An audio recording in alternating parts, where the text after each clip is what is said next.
Warahmatullahi wabarakatuh. Selamat pagi teman-teman semua. Yang saya hormati Bapak Ketua DPP Gempita, Bang Alfonso,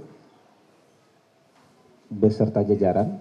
Saya ingin mengucapkan apresiasi yang sangat tinggi kepada DPP Gempita yang menginisiasi acara ini.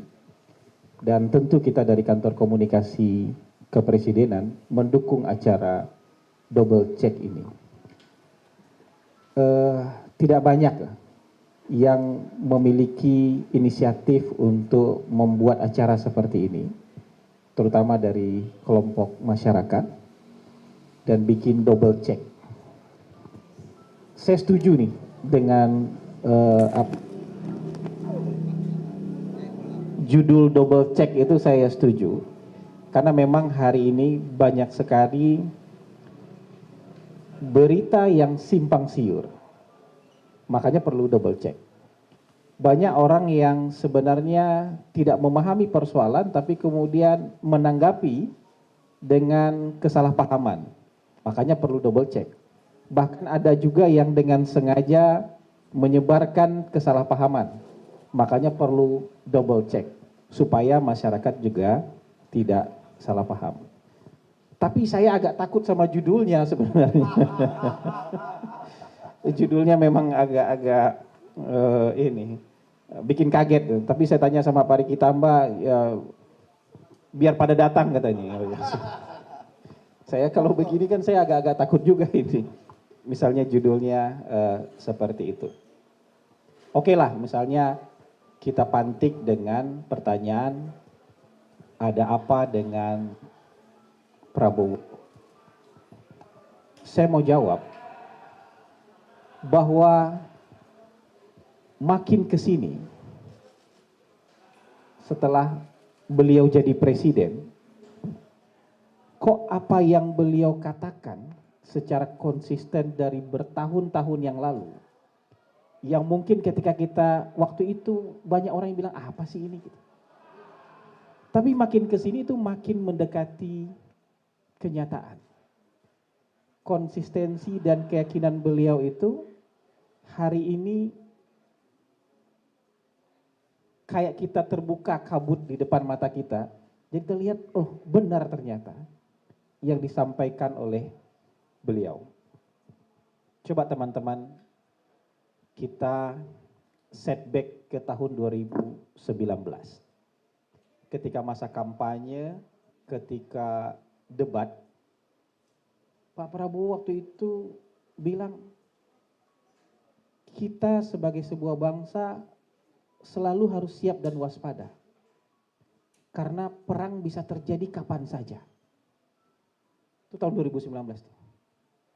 Banyak ahli yang waktu itu entah naif, entah sok tahu, kita nggak tahu. Yang bilang dalam 20 tahun ke depan nggak akan ada perang. Dunia lagi damai kok. Siapa yang hari ini mau perang? Kira-kira begitu kesimpulan banyak orang pada waktu itu. Dan apa yang diomongin oleh Pak Prabowo waktu itu mungkin jadi tertawan aja. Tahun 2019 itu saya bukan ahli.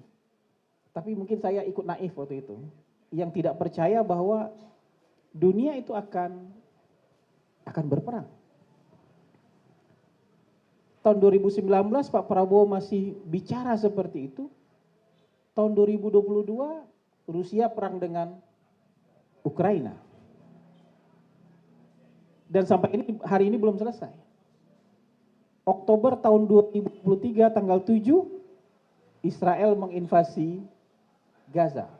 Sampai hari ini pun belum selesai. Ada sebentar gencatan senjata tapi hari ini kembali mengebom dan membantai warga Gaza.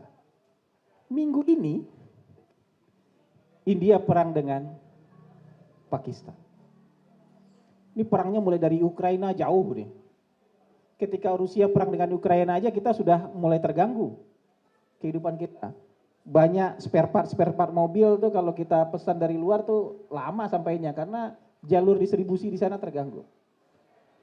Mereka produksi gandum. Sementara kita butuh gandum yang cukup besar dan kita nggak bisa produksi gandum sendiri di sini. Rantai suplai gandum pun terganggu. Sampai Pak Jokowi waktu itu masih jadi presiden, datang ke sana untuk lobby supaya pengapalan gandum bisa dikirim ke. Ada perang dimanapun itu pasti dunia secara keseluruhan terganggu. Nah minggu ini ada perang yang makin dekat ke negara kita. Nggak jauh ini. Ini beberapa jam penerbangan sudah sampai di daerah konflik di antara dua negara yang punya senjata nuklir. Kita nggak tahu nih follow up-nya kayak apa nanti nih. Karena sudah serangan terbuka kan, ketika pesawat mengebom 9 titik di Pakistan kan berarti sudah perang terbuka. Perang makin dekat ke negara kita. Walaupun ada juga ahli yang punya keyakinan bahwa misalnya kayak Kishore Mahbubani itu bilang dalam sebuah talk show, ASEAN itu punya local genius. Local genius yang bisa membuat daerahnya stabil, aman, dan damai. Buktinya dalam 40 tahun terakhir tidak ada major konflik. Tidak ada perang terbuka yang terjadi di wilayah ASEAN. Tapi itu keyakinan bolehlah jadi optimisme kita. Tapi kalau panas dan bara yang ada di luar tuh makin lama makin dekat, dan di sini juga ada panas dan bara yang juga dihembus-hembuskan setiap saat, tidak mungkin panas dan bara itu akan menular ke kawasan sini juga. Nah, coba pikir, sejak tahun 2014 mungkin yang saya ikuti, mungkin jauh sebelumnya juga sudah ada. Pak Prabowo selalu bilang ketahanan pangan, ketahanan energi. Kita waktu itu mikir apa sih ini gitu. Ketahanan pangan, ketahanan energi gitu. Kenapa beliau konsisten sekali bicara soal ini dan begitu jadi presiden ngebut soal ini. Soal kemandirian bisa berdiri di atas kaki sendiri. Karena memang dunia bisa pecah kapan saja ini. Perang itu. Dan ketika itu terjadi, rantai pasok pangan itu pasti terganggu. Sekalipun kita punya uang, orang lain belum tentu mau jual. Atau kalaupun orang mau jual, nggak bisa lewat. Atau kalaupun bisa lewat, harganya jadi sangat mahal. Itu pentingnya beliau, mungkin orang lain sudah bosan dengarnya, tapi beliau selalu konsisten bilang kita harus segera swasembada pangan, dimulai dari swasembada beras. Supaya kita bisa berdiri di atas kaki kita, supaya nanti kalau dunia yang nggak pasti ini makin tidak pasti, kita tetap bisa mempertahankan kehidupan kita sebagai sebuah bangsa. Ketahanan energi, kita mungkin dulu bilang apa ini ketahanan energi, belum terlalu connect dalam pikiran kita ketahanan, tapi makin kesini makin relevan. Karena kalau misalnya terjadi ketidakstabilan di dunia, rantai pasok energi juga pasti terganggu. Misalnya BBM saja, kita mungkin per hari menghabiskan 1,5 sampai 1,6 juta barrel BBM per hari. 1 jutanya impor per hari. Itu kalau ada keadaan perang, naik harga 500 perak aja, kita merogoh kocek lebih dalam itu. Bisa habis uang kita. Belum lagi kalau orang berhenti ngirim, kita mau pakai buat dalam negeri katanya. Kita nggak mau jual lagi, lumpuh gak kita? Makanya ketahanan energi itu mau dikebut juga oleh Presiden. Ini kita baru bicara 2 hal loh. Yang mungkin kemarin-kemarin kita nggak begitu mengerti, tapi makin kesini makin menemukan kebenarannya. Belum lagi soal-soal yang lain. Terus ada yang nanya, tapi kalau nggak perang kan buat apa? Kalau nggak perang kan juga ini bagus. Kalaupun dalam keadaan damai kan ketahanan pangan juga sangat bagus buat kita. Artinya kita nggak perlu merogoh kocek untuk mengimpor barang dari luar yang untuk kebutuhan pokok. Kalau kita bisa memproduksi ketahanan energi juga, kita cukup swasembada energi, kita juga nggak perlu merogoh kocek dalam-dalam dan nggak didikte oleh orang.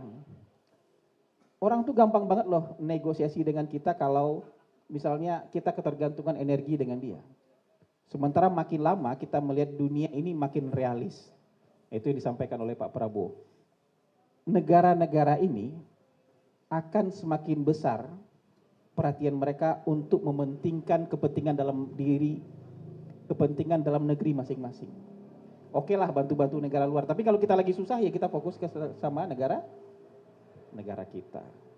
Nah ini yang mau saya sampaikan. Kalau untuk menjawab ini sebagai pemantik diskusi, saya mau ulangi lagi bahwa apa yang selama ini boleh orang katakan berbusa-busa disampaikan oleh Presiden Prabowo, tapi makin ke sini apa yang beliau sampaikan yang dulu mungkin kita nggak nangkap ini, makin menemukan kebenarannya. Mungkin beberapa waktu lalu kita nggak bisa nangkap, kenapa? Pikiran kita tertutup kabut.